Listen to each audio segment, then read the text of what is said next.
When Thai ruled in Ymir, came strangers riding there, and 3 were dark, and 1 was gold, and 1, like frost, was fair.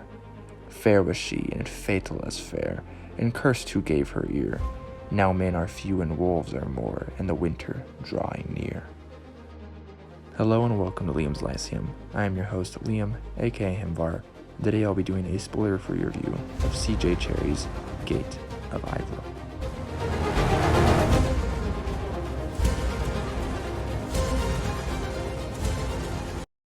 Gate of Ivrel is a 1976 science fantasy novel by CJ Cherryh, and actually, very impressively, is her debut novel. Now, my thoughts are short, so let's get right into them. The prologue introduces us to the background of the setting, which is what establishes it as a science fantasy, as it's technically a sci-fi setting, but the story is really kind of fantasy in this setting, as especially, actually, since we do not get the person who is knowledgeable of all this stuff's point of view. We get the person who is ignorant of all of this stuff's point of view. Now, I'll get into that in a second. But anyways, the prologue tells us that there was the Qual, or who I believe are called the Kujalan most of the time, were a species who had vast dominion over space, but also time, until some disaster involving going back in time rather than forward shredded their empire.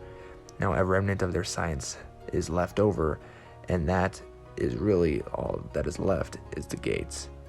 And so now, to cause another time implosion, there have been people sent out by the Science Bureau to close the gates, and that is where one of our characters comes in.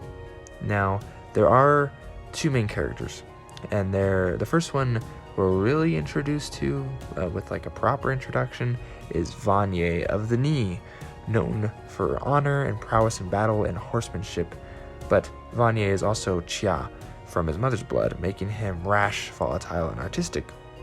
But he also has more of a will to live because of his Chia blood, as well as paler hair than the black of the knee, which is a mark of Kujalan blood, or Kuhalan, I don't know how they say this, which is seen as witchy and bad luck, basically.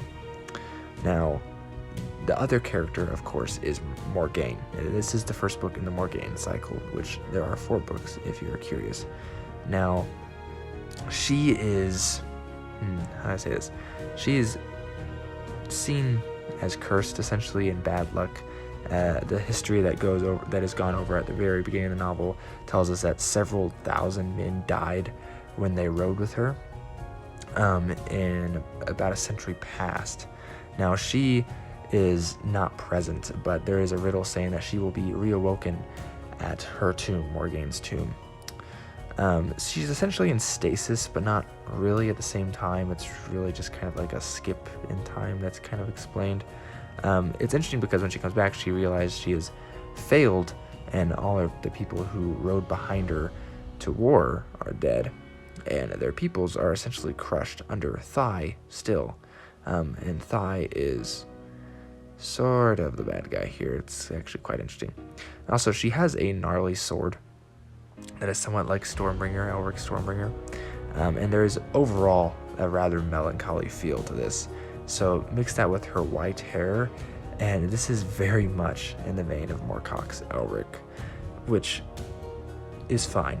I think it's actually probably a plus for this novel, honestly, especially since it's a different dynamic. We are in the point of view of the ignorant person, essentially, and not just the ignorant, but the primitive person, really, because Vanye is the person that we follow, but he is following Morgaine, and so it's different than Elric in that sense, but Morgaine is also not Elric in the fact that she is a woman and not a man, which lends to some different emotions, I think, and it's handled greatly. It's very interesting because Morgaine doesn't show a lot of emotion for the first half of the book or so until, well, she can't really hold it much in on the later half, and for obvious reasons, kind of, that I've already talked about. So it's pretty interesting, and I think it's really well done, actually. Morgaine as a character is the best part of this book, in my opinion. The writing style itself is somewhat slow going. It's not super entertaining, but it is very well written, and I would say the first 20 pages drew me in more though than like the next 50 pages, because it's just not super exciting. It's a typical, hey, we're wandering around and we got a quest and we're going to go do that quest kind of thing going on, which is, of course, to close this gate, the gate at Ivrel, which is bringing forth foul creatures, and so somehow prolonging the life of Thai, or at least seemingly. Now, there's another character that I would say that counts as one of the more interesting ones as well, and that is Liel. I don't really want to go into details onto why, but that's definitely a character you want to pay attention to if you do read this book. And like I said, there are 3 more books in this series. I believe the first 3 were written around the same time, and the 4th one a little bit later in the 80s. But I do plan on getting to those. I was not super enthralled by the book. Like I said, it took me a while to get through it, even though it's very, very short. It's less than 190 pages, I believe, or maybe it's about 190 pages. Yeah, I think it's about 191 pages. So not very long at all. But just the style of it wasn't really vibing with me at the time. I think if I had read it at a different time, in a different mood, I think I would have loved it, honestly. But as it is, I did actually really enjoy it. Thinking back on it now, I like it more, especially when I read that poem again for the intro. Anyways, Liam Williams Lyceum. Let me know if you've read any Cherryh. This is the first book I've read by her. Again, I'm impressed it's her debut, but I also have 7 other of her books, and she's written dozens and dozens of books. And so I do plan on to read a lot more of her work in the future. But I will catch you next time. If you want to discuss things, go to the Discord. It's linked below.